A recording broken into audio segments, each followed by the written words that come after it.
أعوذ بالله من الشيطان الرجيم. بسم الله الرحمن الرحيم.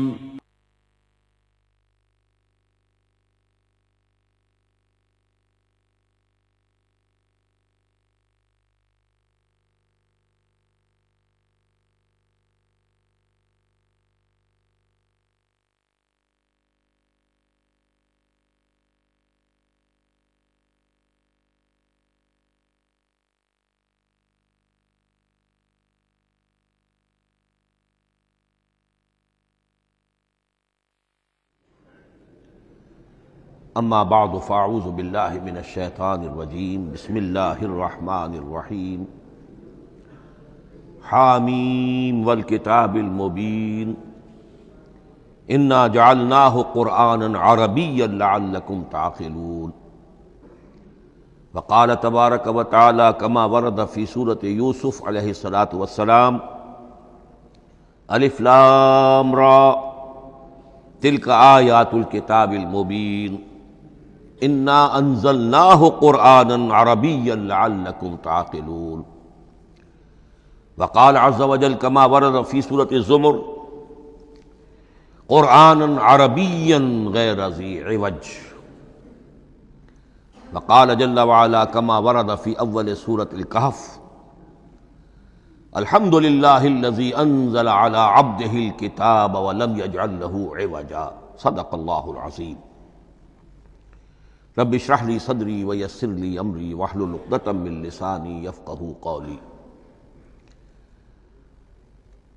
تعارف قرآن کے ضمن میں جو مباحث پہلی نشست میں مکمل ہو چکے ہیں اس میں ایک کمی رہ گئی تھی، اس کو پورا کر لیجئے۔ قرآن مجید کی 2 آیات کے بارے میں یہ روایت موجود ہے صحیح مسلم میں حضرت عبداللہ ابن مسعود رضی اللہ تعالی عنہ سے کہ سورہ بقرہ کی آخری 2 آیات حضور کو شب معراج میں عطا ہوئی ہیں، وہ زمین پر نازل نہیں ہوئیں بلکہ حضور نے آسمان پر پہنچ کر ان کو حاصل کیا ہے۔ یہ امت کے لیے شب معراج کے تحفے کے طور پر یہ 2 آیتیں آمن الرسول بما انزل الیہ من ربہ والمؤمنون کل آمن باللہ وملائکتہ وکتبہ ورسلہ لا نفرق بین احد من رسلہ وقالوا سمعنا واطعنا غفرانک ربنا والیک المصیر۔ پھر آخری آیت جس میں طویل ترین دعا ہے۔ یہ 2 آیات جو ہیں مستثنیٰ کر لیجئے تو باقی جو ہے قرآن مجید وہ پھر پورا حجاز میں زمین پر نازل ہوا ہے محمد رسول اللہ صلی اللہ علیہ وسلم کے قلب مبارک پر۔ اب جو اگلی بحث ہے اس تعارف قرآن کے ضمن میں، قرآن کی زبان کون سی ہے؟ یہ سب جانتے ہیں عربی زبان ہے، لیکن کون سی عربی؟ عربی کوئی ایک نہیں ہے۔ جیسا کہ آپ کو معلوم ہے کہ ایک زبان ہوتی ہے پھر اس کے ڈائلیکٹس ہوتے ہیں۔ پنجابی زبان کے نہ معلوم کتنے ڈائلیکٹس ہیں، بنگلہ زبان کے نہ معلوم کتنے ڈائلیکٹس ہیں، پشتوں کے کتنے ڈائلیکٹس ہیں۔ عربی زبان کے اس وقت پورے عالم عرب کے اعتبار سے تو دیکھیے تو ہر ملک کا جو ہے اپنا لہجہ ہے اور ان کے اپنے انداز ہے۔ تو خود نزول قرآن کے وقت بھی پورے جزیرہ نمائے عرب میں کوئی ایک زبان نہیں تھی، زبان ایک تھی لیکن اس کے لہجے مختلف تھے، الفاظ مختلف تھے۔ تو یہ جان لیجئے کہ قرآن نازل ہوا ہے حجاز کے بادیہ نشینوں کی زبان میں۔ وہ اصل عربی زبان حجازی قوم سمجھتی تھی، شہری زبان نہیں، دیہاتی زبان، یعنی کہ شہروں میں دوسرے ملکوں کے لوگ آتے جاتے رہتے تھے۔ خاص طور پر مکہ مکرمہ جو ہے وہ تو چونکہ ایک بہت بڑا تجارتی مرکز تھا۔ لإلاف قریش ایلافہم رحلۃ الشتاء والصیف فلیعبدوا رب ھذا البیت۔ ان کے قافلے جاتے تھے، آتے تھے، دوسرے تاجر بھی آتے تھے، تو ظاہر بات ہے کہ شہروں کے اندر تو پھر زبان جو ہے وہ مکسڈ ہو جاتی ہے، خالص نہیں رہتی۔ یہی وجہ ہے کہ قریش کے جو شریف گھرانے تھے، اونچے گھرانے تھے، وہ اپنے بچوں کو صحرا میں بھیج دیتے تھے کہ ان کی پرورش وہاں ہو، وہاں وہ خالص عربی زبان سیکھیں، ان کی زبان جو ہے پولیوٹڈ نہ ہو۔ تو بادیہ نشین حجاز کے، نجد کے نہیں، حجاز کے بادیہ نشین، ان کی زبان میں قرآن نازل ہوا ہے۔ یہ آیتیں اس سے پہلے بھی سامنے آ چکی ہیں سورہ زخرف کی، انا جعلناہ قرآنا عربیا لعلکم تعقلون، ہم نے اس اپنے کلام قدیم کو عربی زبان کا جامہ پہنایا ہے۔ انا انزلناہ قرآنا عربیا، یہ سورہ یوسف کی آیات، ہم نے اتارا ہے اسے قرآن عربی بنا کر، قرآنا عربیا لعلکم تعقلون۔ سورہ زمر میں قرآنا عربیا غیر ذی عوج، یہ عربی مبین میں ہے، صاف ستھری دھلی ہوئی عربی زبان جس میں کہیں کوئی ٹیڑھ نہیں ہے، کوئی ایچ پیچ نہیں ہے۔ اور یہی پھر سورہ کہف میں جو ایک ترانہ حمد اللہ نے ہمیں سکھایا ہے کہ میرے اس انعام عظیم پر میرا شکر ادا کیا کرو، تو کن الفاظ میں الحمدللہ الذی انزل علی عبدہ الکتاب ولم یجعل لہ عوجا۔ تو یہ عربی مبین جو ہے اگرچہ اصلاً ہے بادیہ نشین حجاز کے، البتہ یہ کہ عرب کے دوسرے قبائل کے بھی ان کی زبانوں کے بعض الفاظ اس میں آئے ہیں۔ اس سے آگے بڑھ کر یہ کہ بعض معرب الفاظ بھی ہیں، ہندی زبان کا کوئی لفظ اس نے عربی کا جامہ پہن لیا، فارسی زبان کا کوئی لفظ اس نے عربی کا جامہ پہن، وہ بھی قرآن میں بعض ہیں، استثناءات ہیں یہ، جیسے سنگ گل، یہ فارسی زبان کا لفظ ہے، سنگ گل، وہ سجیل بن کر قرآن مجید میں آ گیا ہے، حجارۃ من سجیل، یہ جو الم تر کیف فعل ربک باصحاب الفیل سورہ فیل میں ہے، سنگ گل کا سجیل بنا۔ اس طرح کے کچھ اور الفاظ بھی ہیں، لیکن یہ سمجھیے کہ ایکسیپشنز پروو دی رول، یہ استثناءات ہیں، قاعدہ اپنی جگہ پر قائم رہے گا کہ یہ حجاز کے بدوؤں بادیہ نشینوں کی جو زبان تھی اس میں قرآن نازل ہوا ہے۔ اس قرآن کے بارے میں، اس کی زبان کے بارے میں جو چند پہلو سامنے رہنے چاہیے، فصاحت اور بلاغت کی معراج، یہ میں بعد میں قرآن کے وجوہ اعجاز پر جب بحث کروں گا کہ یہ کس کس اعتبار سے معجزہ ہے، تو وہاں زیادہ تفصیل سے یہ بات آئے گی کہ عربی زبان کی فصاحت اور بلاغت کی معراج ہے۔ آپ کو معلوم ہے کہ آج بھی دنیا میں یہودی بھی ہیں جن کی مادری زبان عربی ہے، عیسائی بے شمار ہیں جن کی مادری زبان عربی ہے، ان کے ہاں بھی عربی ادب کی چوٹی کی کتاب جو پڑھائی جاتی ہے وہ قرآن ہے، یہ انہیں ماننا پڑتا ہے کہ عربی ادب کی جو آخری کتاب ہے، چوٹی کی کتاب ہے، وہ یہی ہے۔ یہودی بھی پڑھائیں گے، جیسے آپ انگریزی زبان پڑھنی ہے، سمجھنی ہے، تو شیکسپیئر کے بغیر آپ کیسے سمجھیں گے؟ اب وہ تو ایک سٹینڈرڈ ہے۔ اسی طریقے سے یوں سمجھیے کہ عربی زبان عربی ہونے کے اعتبار سے کلام اللہ ہونا اس پر ان کا ایمان نہیں ہے، لیکن یہ کہ عربی زبان کے اعتبار سے اس کی فصاحت اور بلاغت کا لوہا وہ مانتے ہیں۔ پھر اس میں ایک خاص ملکوتی غنا ہے، ڈیوائن میوزک، صوتی آہنگ ہے، عذوبت ہے، مٹھاس ہے۔ لاہور میں ایک صاحب ہیں جو پروفیسر ہیں فونیٹکس کے پنجاب یونیورسٹی میں، وہ کہتے ہیں میں ثابت کر سکتا ہوں کہ جتنے بھی آج دنیا میں اصول ہیں صوتی، یہ خود اپنی جگہ ایک بہت بڑی سائنس ہے، اس کے اعتبار سے میں ثابت کر سکتا ہوں کہ بلند ترین موسیقی قرآن مجید میں ہے، ملکوتی غنا۔ اسی لیے قرآن مجید کو اچھی سے اچھی آواز میں پڑھنے کی تاکید آئی ہے، زینوا القرآن باصواتکم، قرآن کو اپنی آوازوں سے مزین کرو۔ اسی طریقے سے من لم یتغن بالقرآن فلیس منا، جو قرآن مجید کو اچھی سے اچھے طریقے پر پڑھنے کی کوشش نہیں کرتا وہ ہم میں سے نہیں ہے۔ اسی طرح کے واقعات بھی ہوئے ہیں۔ حضرت ابو موسیٰ اشعری رضی اللہ تعالی عنہ، وہ بہت خوش الحان تھے، تو ایک روز حضور سفر رات کے وقت کہیں گشت پر تھے، جا رہے تھے ان کے مکان کے قریب سے، تو وہ اس وقت رات کی نماز میں قرآن پڑھ رہے تھے، تو حضور وہاں کافی دیر تک کھڑے ہو کر سنتے رہے۔ ظاہر بات ہے کہ اس وقت کے مکان کیا ہوتے تھے، ایک ایک حجرہ ہوتا تھا، یہ کوئی کئی کنال کی کوٹھیاں تو نہیں ہوتی تھی کہ کیا پتہ چلے ان کے اندر کیا ہو رہا ہے۔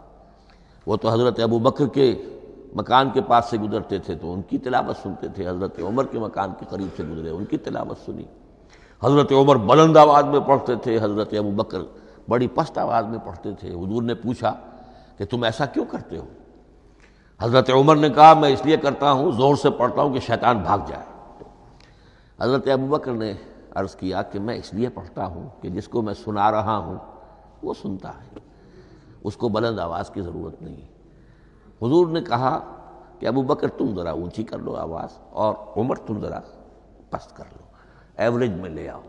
تو بہرحال یہ معاملہ حضور کا صحابہ کے ساتھ ہوتا تھا۔ تو ابو موسیٰ اشعری رضی اللہ تعالیٰ عنہ کی جب قرأت آپ نے سنی تو اگلے روز جب ملاقات ہوئی فجر میں تو آپ نے تحسین فرمائی ان الفاظ میں، یا ابا موسیٰ انک قد اوتیت مزمارا من مزامیر آل داود، اے ابو موسیٰ تمہیں تو اللہ نے آل داود کے سازوں میں سے ایک ساز عطا کیا ہے، یعنی حضرت داود کے گلے میں جو ساز تھا، خوش الحانی تھی، ان کی آواز نہایت خوبصورت تھی۔ تو اسی طریقے سے اب وہاں کوئی مزمار سے مراد وہ نہیں ہے آلات موسیقی نہیں، گلے میں جو اللہ تعالیٰ نے رکھا ہے۔ تو انک قد اوتیت مزمارا من مزامیر آل داود۔ ایک آخری بات یہ نوٹ کیجئے کہ قرآن مجید کا عظیم ترین احسان ہے عربی زبان پر۔ یہ یوں سمجھیے کہ ایک ستون کی طرح اس زبان کو ٹھہرا دیا ہے، اس کو سٹیبل کیا ہے قرآن مجید۔ آج بھی پوری دنیا میں جسے عرب کہتے ہیں فصیح زبان، لغہ فصحی، وہ ایک ہے، وہ قرآن ہی کی ہے۔ زبانیں بدلتی رہتی ہیں۔ اردو 300 سال پہلے کی دکن میں جب شروع ہوئی، وہ آج آپ پڑھ بھی نہیں سکیں گے وہ کیا اردو تھی ولی دکنی کی، پھر وہ کیا اس نے روپ بدلے ہیں، اب وہ اردو کس شکل میں ہے، فارسی کن کن شکلوں میں رہی ہے، مختلف انگریزی کتنی شکلیں بدل گئی ہیں، لیکن عربی قائم ہے۔ اس کے لیے جیسے کہ قرآن مجید میں آتا ہے کہ ہم نے پہاڑ زمین میں گاڑ دیے اس کو سٹیبلائز کرنے کے لیے، ان تمید بکم، تمہیں لے کر زمین ایک طرف کو جھک نہ جائے۔ تو جس طرح یہ پہاڑ جو ہیں سٹیبلائزنگ ایفیکٹ رکھتے ہیں اس زمین کے لیے، اسی طریقے سے قرآن سٹیبلائزر ہے عربی زبان کا۔ اس کے اندر جو ایک ٹھہراؤ اور جماؤ پیدا کیا ہے، یہ قرآن مجید کا احسان عظیم ہے۔ تعارف قرآن کے ضمن میں اگلی گفتگو، قرآن کے اسماء و صفات۔ عربوں کا ایک خاص ذوق تھا، اور ظاہر بات ہے کہ اللہ تعالیٰ نے جب قرآن نازل کیا ہے تو عربوں کے ذوق کو بھی مد نظر رکھا ہے۔ ان کا ذوق کیا تھا؟ جس چیز سے انہیں محبت ہوتی تھی اس کے وہ بہت سے نام رکھتے تھے۔ گھوڑے کے لیے ہزاروں لفظ مل جائیں گے آپ کو، شیر کے لیے 5000 الفاظ مل جائیں، تلوار کے لیے 5000 الفاظ مل جائیں گے۔ یعنی اس شے کی جو بھی صفت ہے اس صفت کے اعتبار سے ایک نام، کوئی اور صفت ہے اس صفت کو ایک اور نام، تو وہ صفاتی نام۔ اب جیسا کہ آپ کو معلوم ہے اللہ کے 99 نام صفاتی تو ہے نا، اللہ کی ایک صفت دوسری صفت، اسی کے اعتبار سے اس کے نام ہیں۔ قرآن مجید کے اسماء علامہ جلال الدین سیوطی رحمۃ اللہ علیہ نے 55 شمار کیے، لیکن وہ بھی مکمل نہیں ہے لسٹ، اس لیے کہ اس میں ایک اہم نام برہان یہ شامل نہیں ہے۔ ان میں سے جو اہم اسماء ہے میں آپ کو سنا دیتا۔ القرآن، جس پر گفتگو بعد میں ہوگی، اس لیے کہ سب سے زیادہ ایک رائے یہ ہے کہ یہ تو اس میں جامد ہے، اس میں علم ہے قرآن کے لیے، پراپر ناؤن ہے۔ الکتاب، الذکر، الہدی، النور، الفرقان، کلام اللہ، الوحی، روحا من امرنا۔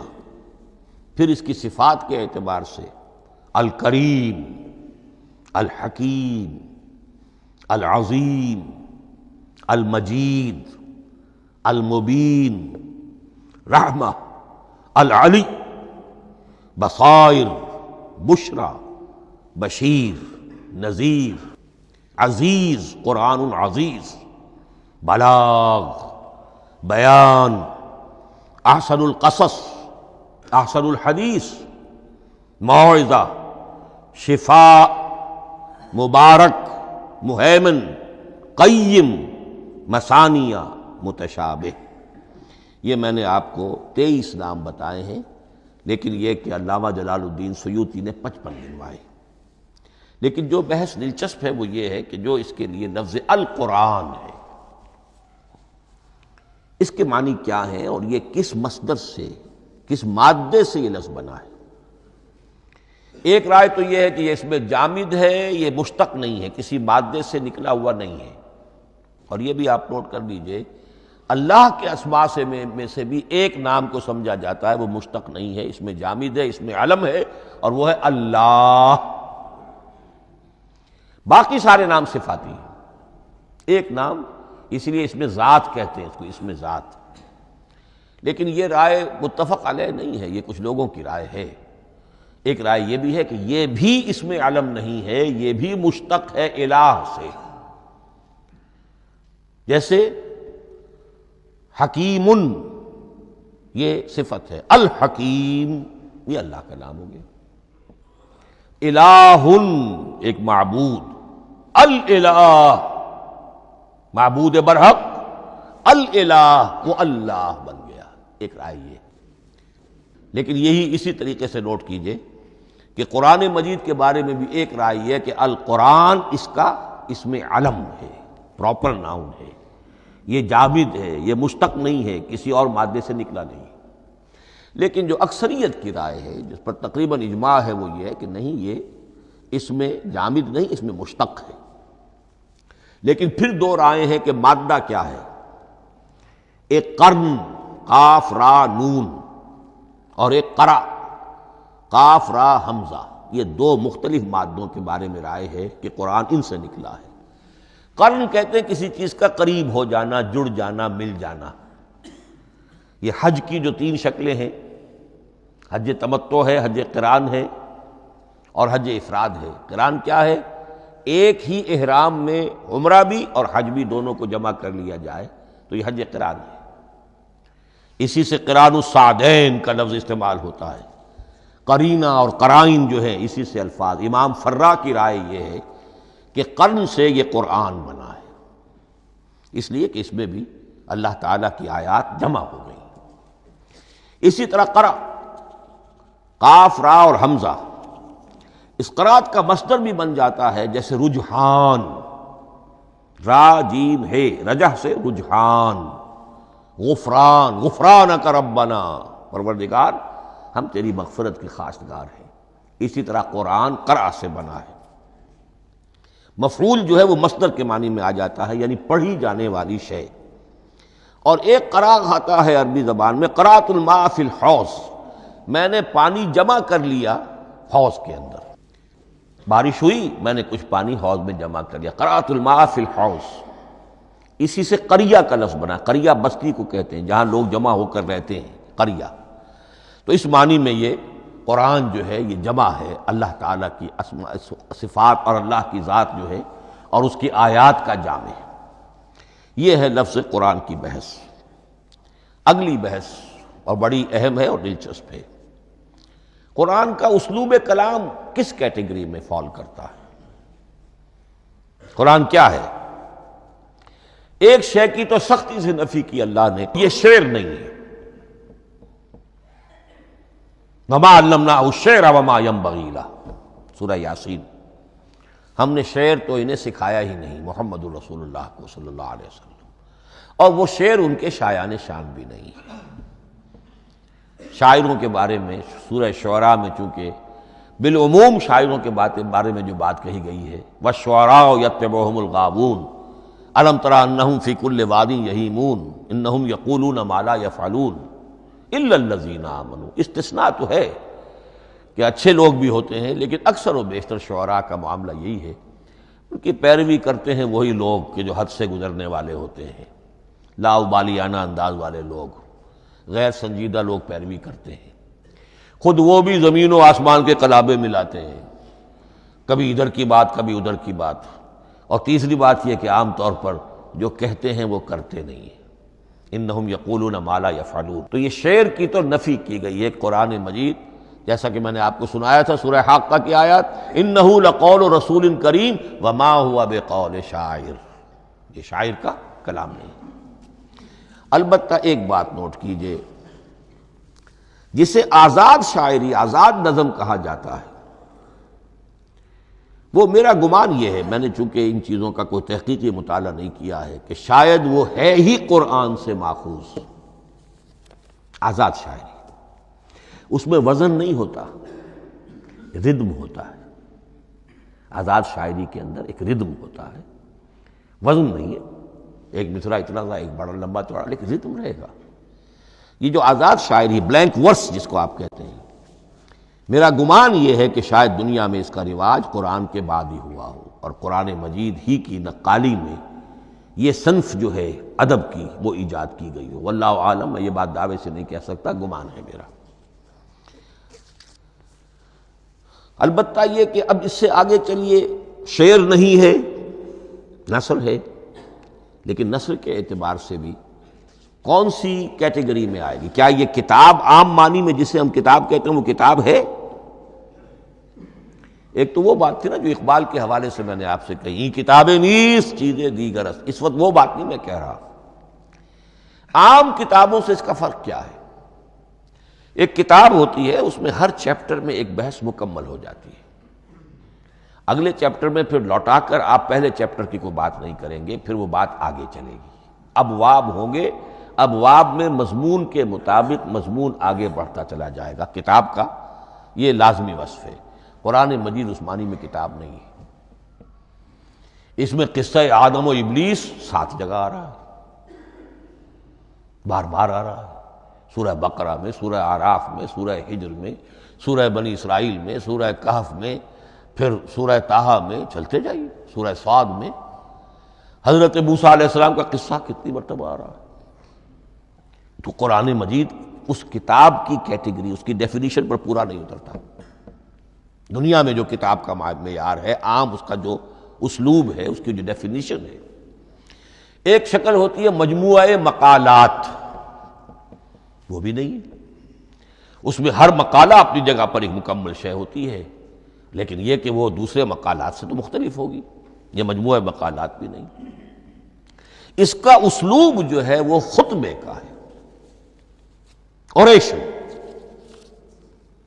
اور یہ کہا جا سکتا ہے it's a collection of divine orations. یہ اللہ تعالیٰ کے خطبات کا مجموعہ ہے۔ مختلف اوقات میں خطبے نازل ہوتے تھے حضور پر صلی اللہ علیہ وسلم۔ اور یہ بھی جان لیجئے کہ عرب میں ادب کی 2 ہی صنفیں تھیں جو معروف تھیں، یا شعر یا خطبہ، یا خطیب ہوتے تھے بڑے شعلہ بیان خطیب، اور یا شاعر ہوتے تھے۔ تو یہ جب شعر کے اسلوب پر نہیں تھا تو خطابت کا اسلوب ہے جو اللہ نے اختیار فرمایا، اور ہر موقع پر، ہر مرحلے پر جو خطبہ اس وقت کے حالات کی مناسبت سے نازل ہوا وہ ایک صورت ہے۔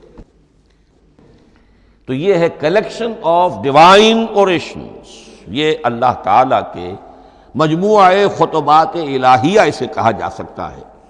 لیکن اس سے جو چند نتیجے نکلتے ہیں وہ نوٹ کرنے ضروری ہیں۔ خطبے میں مخاطب اور مخاطب کے مابین ایک ریپور ضروری ہے۔ اگر کوئی مصنف بیٹا کتاب لکھ رہا ہے، اس کے سامنے کوئی سامع نہیں ہوتے، وہ تو اپنی مگن میں جو بھی خیال ہے اپنے دل میں وہ لکھ رہا ہے۔ خطبے میں سامنے ہوتے، اگر ان کے درمیان رپورٹ نہ رہے، ہم آہنگی نہ رہے، تو پھر وہ خطبہ غیر مؤثر ہو جائے گا۔ لوگ جو ہیں ان کو اونگ آنے لگے گی، وہ متوجہ ہی نہیں رہیں گے۔ تو ایک رپورٹ مخاطب اور مخاطب ان کے درمیان۔ دوسرے یہ کہ خطبہ کا ایک وصف لازمی یہ ہوتا ہے کہ ایک واقعاتی پس منظر ہوتا ہے پیچھے موجود۔ اب کوئی شخص ہے سیاسی تقریر کر رہا ہے، ایک خاص پس منظر موجود ہے، اس میں وہ ان چیزوں کی طرف حوالے دیتا چلا جائے گا، صرف کوئی تفصیلات بیان نہیں کرے گا، اس لیے کہ وہ لوگوں کو معلوم ہے آج کے دور کا ایک واقعہ ہے، لوگوں کے علم میں ہے۔ لیکن کتاب میں آپ لکھیں گے تو پھر وہ پورا واقعہ بھی بیان کرنا پڑے گا آپ کو کہ یہ کب ہوا، کیسے ہوا، جس کا میں حوالہ دے رہا ہوں۔ لیکن خطبے کے اندر پس منظر جو ہے وہ موجود ہے، اور اس کے حوالے سے صرف جو اشارات اس کی طرف ہو جائیں گے۔ نمبر 3 یہ ہے کہ خطبے میں تحویل خطاب بہت ہوتا ہے۔ تحویل خطاب سے کیا مراد ہے؟ ابھی خطیب آپ سے بات کر رہا ہے، آپ سے مخاطب ہے، اور کسی وقت وہ فلاں کو جو یہاں موجود بھی نہیں ہے، وہ نواز شریف صاحب کو خطاب کرنا شروع کر دے گا. بھائی نواز شریف تو یہاں نہیں ہے، لیکن خطاب انداز وہ تو تقریر مقرر ہے، سیاسی تقریر کر رہا ہے، نواز شریف کو چیلنج کر رہا ہے. نواز شریف یہ کر دو گے تو ہم یہ کر دیں گے، اور نواز شریف یہ تم غلط کر رہے ہو، یا بے نظیر تمہارا یہ معاملہ. ہاں بے نظیر تو وہاں موجود نہیں. صدر ایوب صاحب کو جو بھی گالیاں دی جاتی تھی تقریروں کے اندر، وہ خود تو وہاں موجود نہیں ہوتے تھے. تو اس میں تحویل خطاب نوٹ کرنا پڑتا ہے، ابھی کس سے بات ہو رہی تھی، ابھی کس سے بات ہو رہی تھی. قرآن مجید میں آپ دیکھیں گے ایک آیت میں حضور سے خطاب ہے، اگلی آیت میں کفار سے خطاب ہے، اس سے اگلی آیت میں اہل ایمان سے خطاب ہے. تو تحویل خطاب جو ہوتا ہے اس کے حوالے سے نوٹ کرنا پڑتا ہے کہ اس وقت اس آیت کا جو رخ ہے کدھر ہے، اس میں کس کو خطاب کیا جا رہا ہے.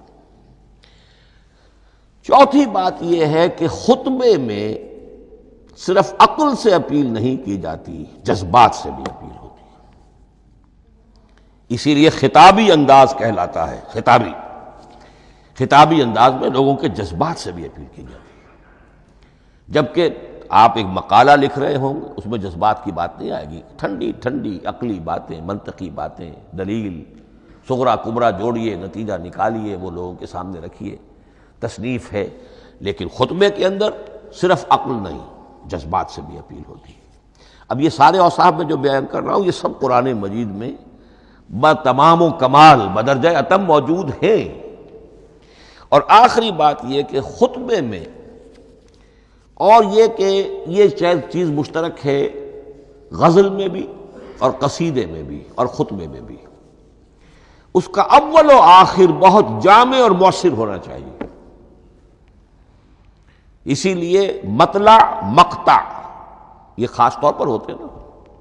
مقطع میں آ پڑی ہے سکون گسترانہ بات، جس غزل کا مطلع جاندار ہے اس کو آدمی پڑھے گا، اور اگر وہ مطلع پھسپھسا ہے وہ باقی نظم پڑھے گا ہی نہیں، چاہے آگے اس کے اندر بڑا عمدہ شعر بھی ہو وہ نہیں پڑھے گا. مطلع ہی جو ہے بے جان ہے، پھسپھسا ہے. پھر مقطع آخری جو شعر ہو، تو قصیدے میں بھی یہ ہے اور خطبے میں بھی یہ ہے. یہی وجہ ہے کہ قرآن مجید کی صورتوں میں اکثر و بیشتر شروع کی آیات اور آخری آیات انتہائی اہم ہوتی ہیں، بہت جامع ہوتی ہیں، جن کو کہا جاتا ہے کہ یہ سور جو ہیں ان کی ابتدائی آیات، خواتین اور پہلی آیات. اب سورہ بقرہ کی آیات شروع کی، پھر آخری جو ابھی میں نے آپ کو سنائی، یہی آل عمران کا معاملہ ہے، کس شان کے ساتھ وہ اٹھ رہی ہے. یہی سورہ حج کا ہر جگہ پر آپ دیکھیں گے ابتدائی جو ہے خطیب اگر ایسی بات، ایسا انداز اختیار کرے کہ اپنے سامعین کی توجہ کو اپنی طرف مبذول کرا دے، اگر شروع کا انداز ایسا نہیں ہے تو وہ بات آگے بڑھے گی نہیں. آخری بات یہ کہ خطبے میں ہمیشہ یہ ہوگا کہ ایک مین سپیکر جو ہے اس کی ایک بات سامنے ہے کہ میں نے یہ بات اپنے سامعین کے ذہن میں بٹھانی ہے، لیکن دائیں بائیں کی باتیں کرے گا. کوئی قصہ بھی سنائے گا، کوئی شعر پڑھے گا، کوئی اور کوئی لطیفہ بھی سنائے گا.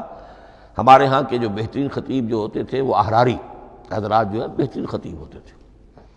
اور آپ نے سنا مولانا عطا اللہ شاہ بخاری رحمۃ اللہ علیہ، ان کی تقریریں 6 گھنٹے تک لوگ سنتے تھے. وہ کبھی رلا بھی رہے ہیں، کبھی ہنسا بھی رہے ہیں. عام آدمی تنقید بھی کرے گا کہ یہ کیا ادھر ادھر کی باتیں کر رہے ہیں، لیکن وہ پھر جب آخری تقریر ہوتی تھی تو جب تقریر ختم ہوتی تھی، جو بات وہ ذہن میں بٹھانا چاہتے تھے، دل میں اتارنا چاہتے تھے، وہ بیٹھ چکی ہوتی تھی. باقی یہ کہ ادھر ادھر کی چیزیں جو ہیں وہ آکسیلری چیزیں ہیں وہ رہتی ہیں. یہ ہیں 6 اوصاف خطبات کے، اور قرآن مجید کے اندر بھی یہ اوصاف کم و بیش موجود ہیں. قرآن کا اسلوب خطبے کا ہے. اب اگلی بحث پر آئیے، قرآن مجید کی ترکیب اور تقسیم، سنتھیسس اور ڈویژنز. اب اس میں سمجھیے کہ کلام جو ہے اللہ کا کلام ہے. کلام مرکب ہوتا ہے کلمات سے. کلمات حروف سے بنتے ہیں. عربی زبان کے حروف 28 یا 29 ہیں. الف اور حمزہ کو ایک ہی مانیں گے تو 28 رہ جائیں گے. الف علیحدہ حمزہ علیحدہ تو 29 ہو جائیں گے. یہ حروف جڑتے ہیں، لفظ بنتے ہیں. لفظ محمل بھی ہوتا ہے لیکن کلمہ وہ کہلاتا ہے جو بامانی لفظ ہو. پھر ان کلمات کو آپ جوڑتے ہیں، یہ مرکب توصیفی بن گیا، مرکب اضافی بن گیا، مرکب عددی بن گیا، مرکب جاری بن گیا، پھر ان مرکبات کو جوڑ کر فقرہ بنتا ہے، جملہ بنتا ہے، کلام مفید جس کو کہا جاتا ہے۔ قرآن مجید کے اعتبار سے علامہ سیوطی نے مخصوص جو قرآن کی اصطلاحات ہیں ان کے حوالے سے ایک بات کہی ہے، لیکن واقعہ یہ ہے کہ قرآن کی اصطلاحات خود اپنی ہیں، دنیا کی دوسری کسی بھی اصطلاحات پر ان کو قیاس نہیں کیا جا سکتا۔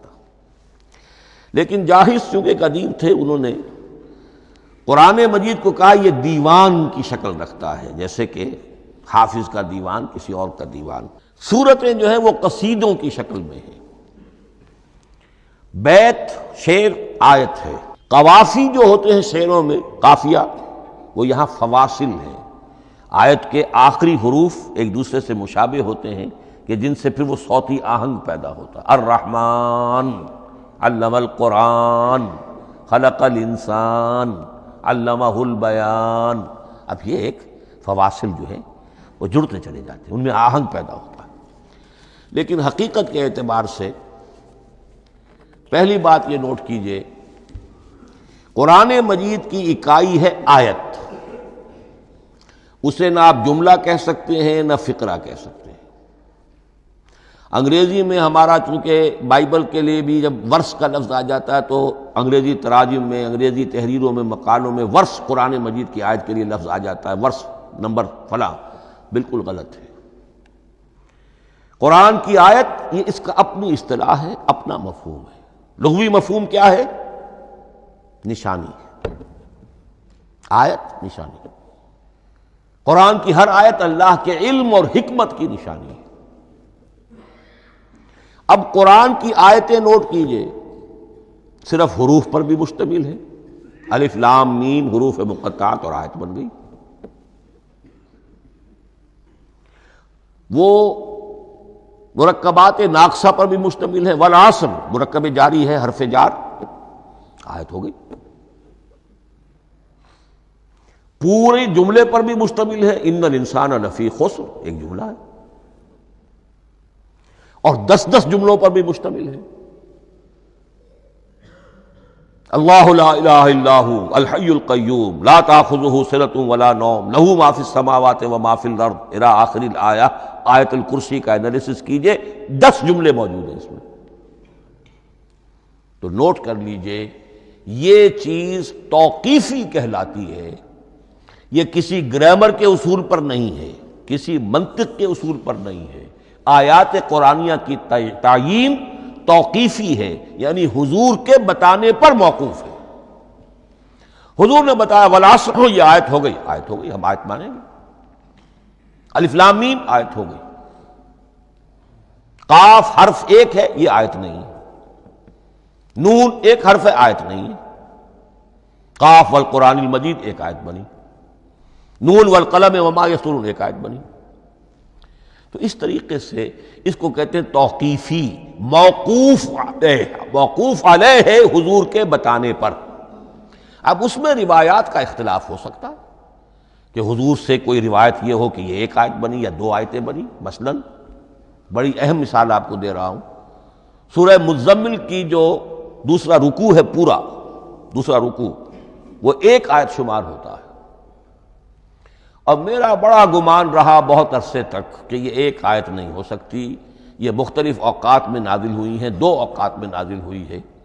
اور یہ مجھے قول مل گیا علامہ سیوطی کے ہاں، حضرت عبداللہ ابن عباس رضی اللہ تعالی عنہما کا قول کہ یہ 2 آیتیں ہیں، 1 نہیں۔ لیکن یہ کہ یہ ہوگا موقوف روایت پر، میں کوئی نہیں ہوں جو اسے قرار دے سکوں۔ ہاں مجھے اگر کوئی روایت مل جاتی ہے، کوئی خبر یا اثر، خبر محمد الرسول اللہ کی یا اثر آپ کے کسی صحابی کا صلی اللہ علیہ وسلم و رضی اللہ تعالی عنہ، تو پھر یہ ہے کہ ہم مانیں گے۔ تو اس کو کہتے ہیں توقیفی۔ آیات اور سور کا معاملہ توقیفی ہے بالکل، یا کسی منطق، کسی گرامر، کسی اصول بیان، کسی پر مبنی نہیں ہے، یہ مبنی ہے حضور کے بتانے پر۔ اسی طرح سورت کسے کہتے ہیں؟ عربی زبان میں سور کے معنی ہے فصیل۔ فَضُرِبَ بَيْنَهُمْ بِسُورٍ لَهُ بَابٌ، سورہ حدید کے اندر الفاظ آئے۔ اب اس کا کیا تصور دیا گیا کہ ہر آیت جو ہے وہ اللہ کے علم اور حکمت کی نشانی ہے. 10 آیتیں، 20 آیتیں، 100 آیتیں، 285 آیتیں، 286 آیتیں جوڑ کر ایک فصیل باندھ دی گئی. یہ شہر حکمت خداوندی ہے.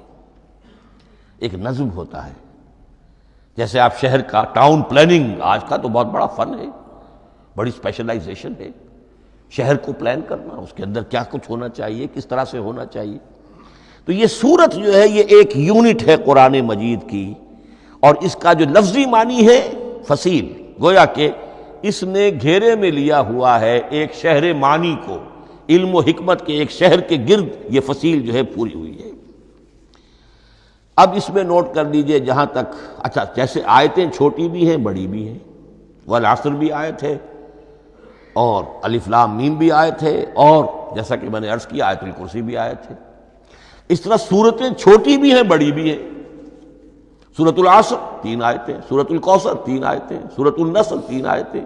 3 ہی سورتیں 3 آیتوں پر مشتمل ہیں. 3 سے کم پر کوئی نہیں، 2 آیات کی کوئی صورت نہیں ہے. لیکن آگے آپ چلتے جائیے، اس کی بڑی سے بڑی تعداد سورہ بقرہ جو ہے سب سے بڑی ہے. تو آیت اور سورت کے علاوہ دور صحابہ میں صرف ایک لفظ اور تھا قرآن کی تقسیم کے ضمن میں، اور وہ تھا منزل یا حزب. منزل یا حزب 7 منزلوں میں یا 7 احزاب میں قرآن کو تقسیم کیا گیا، تاکہ جو شخص قرآن مجید ایک ہفتے میں ختم کرنا چاہے، ہر شب میں، اکثر و بیشتر وہ لوگ رات کو ہی رات کی نماز میں قرآن پڑھتے تھے، ایک منزل پڑھ لے تو ہفتے میں پورا قرآن ختم ہو جائے گا. یہ حزب بھی ہے اور منزل بھی ہے. اور یہ چونکہ دور صحابہ میں تھا، یقیناً حضور نے بتایا ہوگا، اس میں آپ کو عجیب حسن نظر آئے گا. اس میں یہ نہیں کیا گیا کہ بالکل برابر برابر ساتھ کر دو بھائی، چاہے صورتیں ٹوٹ جائیں. صورتوں کی فصیل کوئی نہیں ٹوٹتی، اس میں صورتیں مکمل جو کہ تو آئیں گی. اور پھر یہ کہ عجیب بات ہے کہ سورہ فاتحہ کو اگر ایک طرف رکھ دیں، وہ قرآن کے دیباچے کی حیثیت رکھتی ہے. تو پہلی منزل میں 3 صورتیں، دوسری میں 5 صورتیں، تیسری میں 7، چوتھی میں 9، پانچویں میں 11، چھٹی میں 13، اور 7ویں میں 65. یہ ہے کہ جو ان صورتوں کی ایک بڑی، جیسے کہ ایک سیڑھی چڑھ رہی ہے، اور تقریباً مساوی ہو جاتے ہیں. کوئی 4.25 پارے ہے، کوئی 4.5 پارے ہے، کوئی 4.25 پارے، اس طریقے سے ہے، تقریباً مساوی. لیکن آرٹیفیشل ایکویلٹی پیدا کرنے کے لیے، مصنوعی مساوات پیدا کرنے کے لیے سورتوں کی فصیلوں کو نہیں توڑا گیا. اس سے آگے چل کر جو پاروں کی تقسیم ہے وہ بہت بعد کی بات ہے، 30 پارے، اور اس میں آپ کو یہ ساری قباحتیں نظر آئیں گی. اس میں سورتوں کی فصیلیں توڑی گئی ہیں. سورہ ہجر ایک آیت ادھر ہے، باقی ساری سورت جو ہے اگلے پارے میں فصیلیں توڑ دی گئی. معلوم ہوتا ہے کسی شخص کے پاس جو قرآن تھا مصحف، اس نے صفحے گنے، 7 سے 30 سے تقسیم کیا، اور برابر صفحوں کے اندر وہ پارے بنا دیے. لیکن بہرحال دور صحابہ میں پاروں کا کوئی ذکر نہیں تھا. یہ بات کی بات ہے، دور صحابہ میں آیت، سورت اور حزب. اسی طریقے سے طویل سورتوں کو جو رکوعوں میں تقسیم کیا گیا، یہ بھی بات کی بات ہے. لیکن یہ جو تقسیم کیا گیا ہے سورتوں کو رکوعوں کی شکل میں، 35 سورتیں تو قرآن کی ایسی ہیں چھوٹی ہیں جو ایک ایک ہی رکوع پر مشتمل ہے. آخری پارے کی 37 صورتیں ہیں، پہلی 2 کی جو 2 رکوع ہے، باقی سب کی سب جو ہے وہ ایک ہی رکوع شمار ہوتا ہے. لیکن رکوع کیوں کیے گئے؟ لمبی صورتوں میں سے اگر کچھ حصہ پڑھنا ہے نماز میں، سورہ بقرہ پوری تو نہیں پڑھ سکتے آپ ایک رکعت کے اندر، تو اس کا وہ حصہ پڑھا جائے جس میں ایک مضمون پورا ہو جائے، مضمون نہ ٹوٹے، تاکہ وہاں پر رکوع کرے آدمی کہ جہاں پر کہ وہ مضمون ایک اعتبار سے مکمل ہو گیا. تو رکوع سے رکعت ہے، رکوع ہے، اس رکعت کے اندر ایک حصہ اتنا پڑھا جائے تاکہ مضمون جو ہے وہ خوبصورت رہے اور اس کا سلسلہ برقرار رہے. یہ تقسیم بھی اگرچہ بہت ہی ایک بدنام شخص ہے ہماری تاریخ کا، حجاج ابن یوسف، یہ اس کی ہوئی تقسیم ہے، یا اس نے کرائی ہے، بہرحال اس کی طرف منسوب ہے.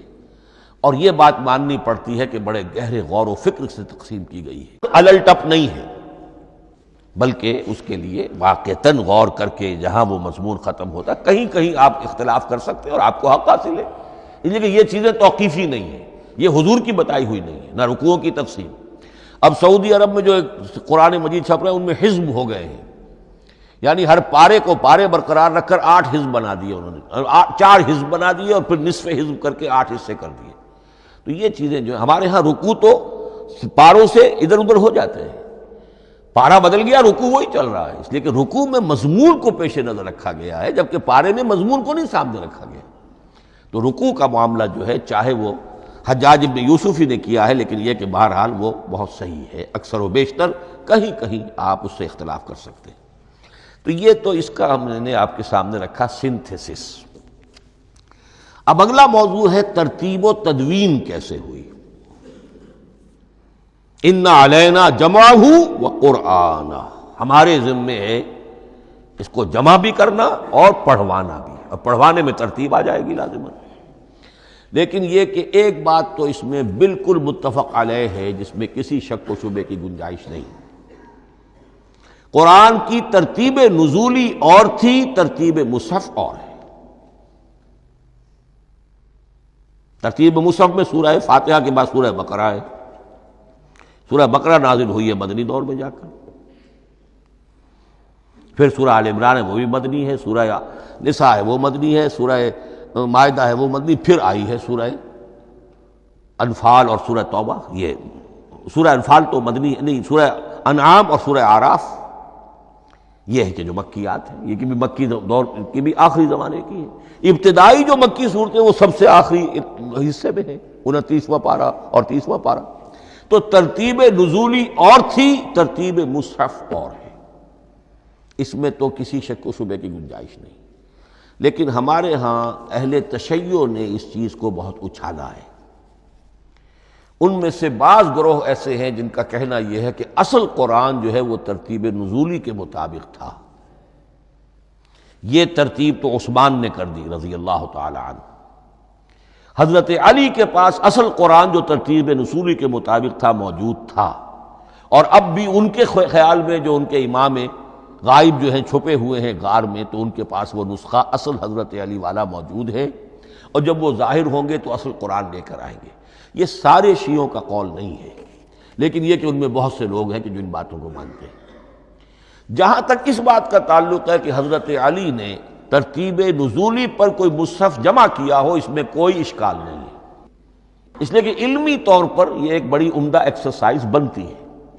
ایک زمانے میں میں بہت کوشش کرتا رہا ترتیب نزولی سے، اس لیے کہ ترتیب نزولی سے سیرت نبوی اخذ ہوتی ہے، پہلے کیا نازل ہوا، پھر کیا نازل ہوا، پھر کیا نازل ہوا۔ در حقیقت اگر آپ ترتیب نزولی سے قرآن مرتب کر دیں تو وہ سیرت النبی بن جائے گی۔ تو اس کو سمجھنے کے لیے ایک زمانے میں نے بڑی محنت کی ہے، لیکن ایک تو یہ کہ وہ یقین سے وہ باتیں ملتی نہیں ہیں، بعض روایات ہیں، لیکن یہ کہ پھر بھی آپ یقین سے نہیں کہہ سکتے۔ اکثر و بیشتر قرآن مجید میں لکھا بھی ہوتا ہے، ترتیب کے موٹی موٹی چیزیں معلوم ہیں نزولی ترتیب کی، لیکن یہ ہے کہ یقین کسی بات پر نہیں۔ تو پہلی بات یہ ہے کہ ہمارے نزدیک، اہل سنت کے نزدیک، اصل جو حجت ہے دین میں وہ ترتیب مصحف ہے۔ یہی ترتیب جو اس وقت مصحف عثمان کی ہے رضی اللہ تعالی عنہ، یہی ترتیب ہے لوح محفوظ کی، یہی ترتیب ہے ام الکتاب میں، یہی ترتیب ہے کتاب مکنون میں۔ اب اس کے سمجھیے کہ اس کی تدوین کن مراحل میں ہوئی۔ سب سے پہلے اس کے جو مراحل ہے 3، خود نبی اکرم صلی اللہ علیہ وسلم کے زمانہ مبارک میں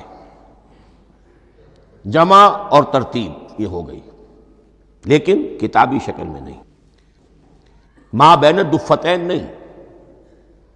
حضور نے لوگوں کو پڑھ کر سنایا، اس ترتیب سے سنایا جس ترتیب سے یہ مصحف میں اب موجود ہے، اور ہر رمضان میں حضرت جبرائیل دورہ کرتے تھے حضور کے ساتھ، جتنا کہ قرآن اس وقت تک نازل ہو چکا ہوتا تھا، اور آخری رمضان مبارک آپ کی حیات طیبہ کا جو تھا اس میں 2 مرتبہ پورے قرآن کا دورہ ہوا۔ تو دورہ قرآن بغیر ترتیب کے تو نہیں ہو سکتا۔ تو یہ ترتیب حضور کی ہوئی ہے، توقیفی ہے، اور حضور ہی نہیں اللہ کی ہوئی ہے۔ یہی ترتیب لوح محفوظ میں، کتاب مکنون میں اور ام الکتاب میں ہے، اور یہ ترتیب حضور دے کر گئے ہیں صحابہ کرام کو۔ حفاظ تھے، کتنے حفاظ جو ہیں جنگ یمامہ میں شہید ہو گئے، تبھی تو خیال آیا کہ اس کو کتابی شکل میں بھی مرتب کیا جائے۔ لیکن کتابی شکل میں جسے کہتے ہیں دو گتوں کے درمیان ایک کتاب مجلد، اس صورت میں جہاں تک میں تحقیق کر سکا ہوں اور جہاں تک ہمارے اکثر و بیشتر لوگوں کی رائے ہے، حضور کے زمانے میں یہ اس طریقے سے مابین الدفتین، دو گتوں کے مابین ایک کتاب کی شکل میں قرآن موجود نہیں تھا۔ لوگوں کے سینوں میں محفوظ تھا، جیسے محمد الرسول اللہ کے سینے میں محفوظ تھا۔ ان علینا جمعہ، وہ جمع حضور کے سینے میں کیا اللہ نے۔ اسی طرح پھر صحابہ کرام بے شمار جو حفاظ تھے ان کے سینوں میں محفوظ تھا۔ دوسرا مرحلہ کب آیا؟ جب حضرت ابوبکر صدیق کے عہد خلافت میں جنگ یمامہ میں بہت سے حفاظ شہید ہو گئے۔ اب ایک تشویش پیدا ہوئی، ایسا نہ ہو کہ قرآن ضائع ہو جائے، لہذا اسے کتابی شکل میں مرتب کر لینا چاہیے۔ اس کے لیے پھر بہت سے صحابہ نے حضرت ابوبکر کو اپروچ کیا کہ جتنے قراء ہیں، جتنے کاتبین وحی ہیں، ان سب کو آپ جمع کیجئے اور جمع کر کے اس قرآن مجید کو ایک کتاب کی شکل میں جمع کر لیں۔ حضرت ابوبکر شروع میں بہت ریلیکٹنٹ رہے، بہت ریلیکٹنٹ رہے۔ ان کا ایک خاص مزاج تھا، اتباع رسول کا جذبہ انتہا درجے کا۔ جو کام حضور نے نہیں کیا میں کیسے کروں؟ اگر تو یہ کام واقعی کرنے کا تھا تو حضور کرتے، میں کیسے کروں؟ لیکن یہ کہ جب صورتحال بہت لوگوں کی طرف سے دباؤ پڑا کہ نہیں یہ کر لینا چاہیے، ان کے سامنے بھی حکمت آ گئی، تو پھر انہوں نے اتفاق کرتے ہوئے جتنے بھی کاتبین وحی تھے ان سب کی ایک کمیٹی بنائی اور ان کو کہا کہ اب اس قرآن کو مرتب کر کے ایک کتابی شکل دے دی جائے۔ وہ کتابی شکل حضرت ابوبکر کے دور میں ہو گئی۔ تیسرا مرحلہ کیا ہے؟ یہ کتابی شکل میں جب قرآن مجید آ گیا اور شروع میں یہ اجازت تھی کہ ہر قبیلے، ہر علاقے کے لوگ اپنے لہجے میں پڑھ لیں۔ اب پنجابی ہمارا مسلمان جو ہے وہ چاقو کو کاچو کہے گا تو وہ لکھے ہوئے کو بھی چاقو کو کاچو پڑھ کے نکلے جائے گا۔ تو مختلف لہجوں میں ہونے سے وہ ان کا جو ہے قرآن مجید بدل رہا تھا، کوئی کسی طرح پڑھ رہا ہے، کوئی کسی طرح پڑھ رہا ہے۔ اب اس کی تشویش ہوئی حضرت عثمان کے زمانے میں، جب دور بہت پھیل گیا، اسلام کا دائرہ، دارالاسلام کی وسعت بہت ہو گئی کہ اس طرح اگر یہ لوگ پڑھیں گے اور اپنے اپنے لہجے کی وجہ سے اب اس لہجے میں شکل بدل بھی جاتی ہے لفظ کی۔ کاچو کو کاف الف چے واو لکھنا شروع کر دیں گے پھر کہ کاچو سنا ہم نے، تو چاقو تو سنا ہی نہیں۔ تو ایک لفظ ہے چاقو لکھ رہا ہے اور ایک کاچو لکھ رہا ہے، تو چاقو اور کاچو میں فرق ہو گیا۔ لہذا اس وقت پھر جو کام کیا گیا وہ یہ کہ ایک ہی رسم تحریر، رسم کتابت، رسم الخط میں قرآن مجید کے نسخے تیار کیے گئے۔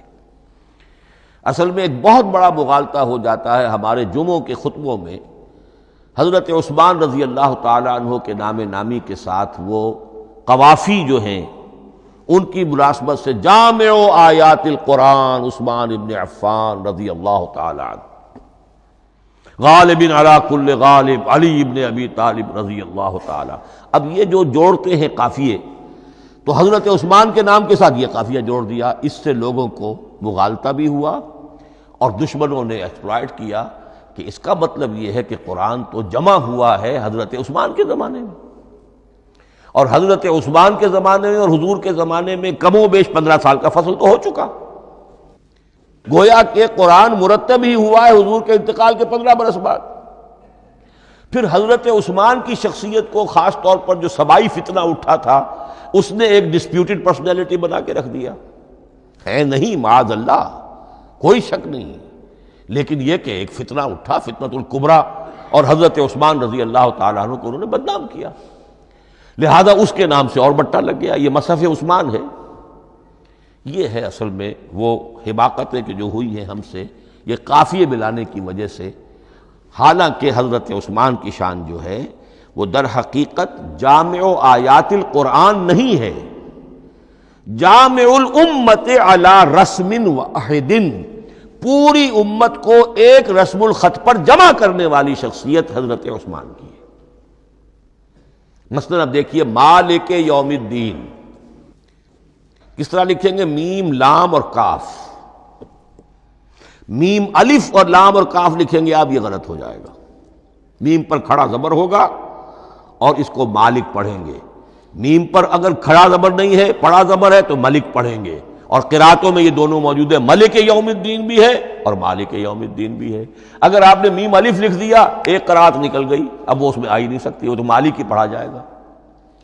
یہ زیر زبر بھی جو لگے ہیں قرآن مجید میں، یہ بھی حجاج ابن یوسف کے زمانے میں لگے، اس سے پہلے نہیں تھے۔ اور یہ رموز و اوقاف، یہ آیتوں کے نشان اور یہ وقفہ بیچ میں، یہ بھی حجاج ابن یوسف کے زمانے کی چیزیں ہیں، ورنہ عربوں کے لیے تو ان کی اپنی زبان تھی، انہیں ان چیزوں کی ضرورت ہی نہیں تھی۔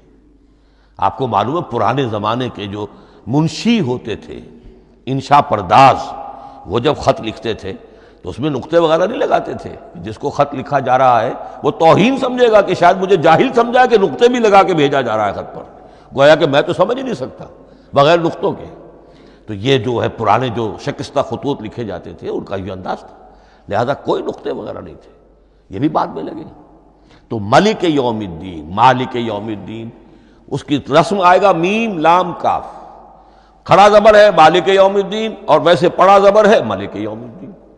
یہ رسم الخط ہے جس پر کہ حضرت عثمان رضی اللہ تعالی عنہ نے پوری امت کو جمع کر دیا، اور اس کے نسخے تیار کرا کے، مختلف روایات میں آتا ہے 5 یا 7 نسخے تھے، ایک مدینہ منورہ میں رکھا اپنے پاس، اور اسی پر ان کے خون کے دھبے بھی ہیں، اور وہ نسخہ قرآن مجید کا اب استنبول کے اندر ہے، توپ کاپی کا جو عجائب خانہ ہے، عجائب گھر ہے، جس میں جہاں نوادرات کے ساتھ ساتھ حضور کے بھی کچھ تبرکات اور جمع ہیں، وہاں وہ نسخہ موجود ہے۔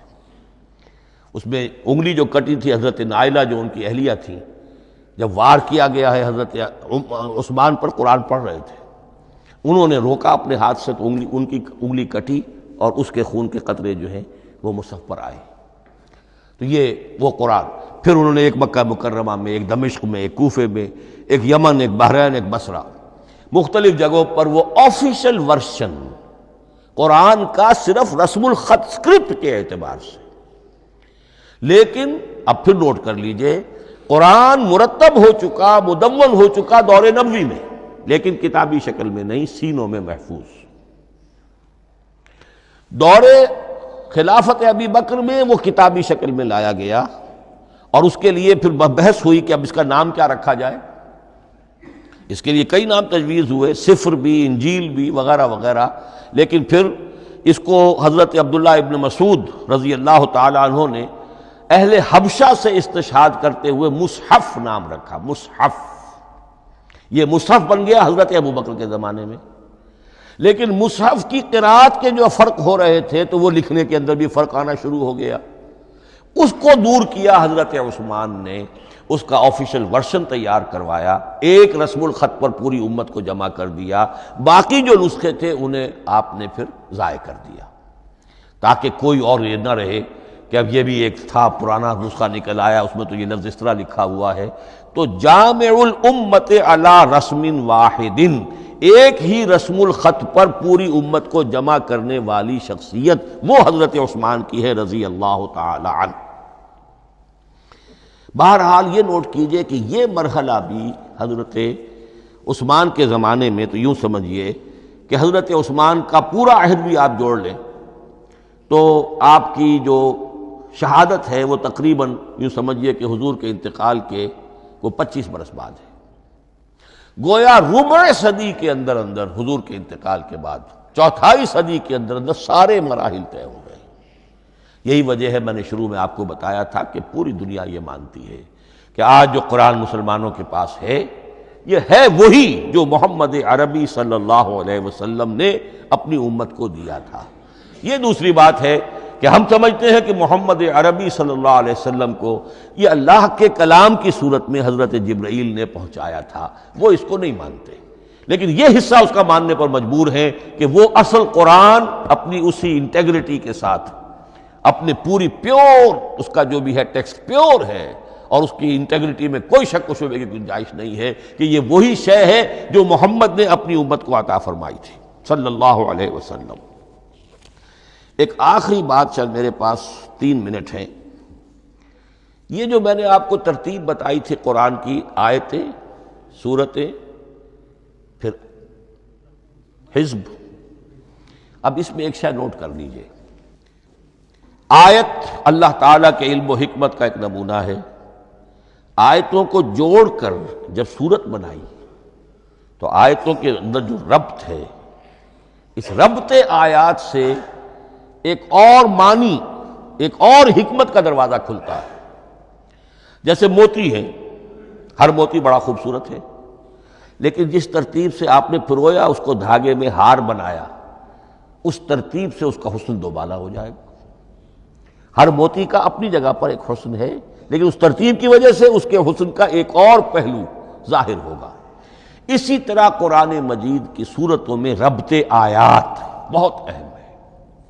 ایک مرکزی مضمون ہوتا ہے ہر صورت کا، مرکزی مضمون، عمود، اور اس کے گرد وہ ساری آیتیں اس طریقے سے گھوم رہی ہوتی ہیں، جڑی ہوئی ہوتی ہے، جیسے کہ ایک دھاگے کے اندر پروئے ہوئے موتی ہوتے ہیں کہ جس کی جو ہار کی شکل اختیار کرتے ہیں۔ دوسری بات یہ، اکثر و بیشتر صورتیں قرآن مجید میں جوڑوں کی شکل میں ہیں۔ ایک مضمون کا ایک پہلو اس جوڑے کے ایک فرد میں، اور دوسرا پہلو اسی کا دوسرے فرد میں۔ جیسے معوذتین، 2 صورتیں ہیں، مضمون ایک یہ تعوذ، معوذتین۔ الزہراوین، سورہ بقرہ، سورہ آل عمران کو کہا گیا الزہراوین، حضور نے فرمایا 2 نہایت تابناک صورتیں، بڑی روشن صورتیں۔ جیسے آپ دیکھیں گے یا ایھا المدثر یا ایھا المزمل قم اللیل الا قلیلا یا ایھا المدثر قم فانذر، ایک ہی طرح کا اٹھان ہے، حضور سے خطاب ہو رہا ہے۔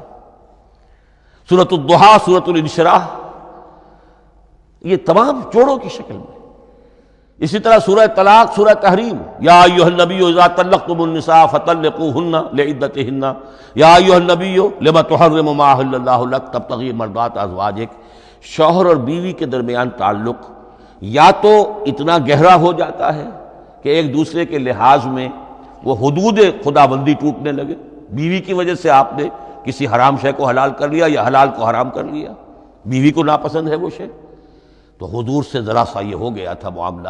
اپنی ازواج مطہرات حضرت عائشہ اور حضرت حفصہ رضی اللہ تعالیٰ عنہما، ان دونوں کی رضا جوئی کے لیے وہ خاص قسم کا شہد ہے، قسم کھا لی آپ نے کہ میں اسے استعمال نہیں کروں گا۔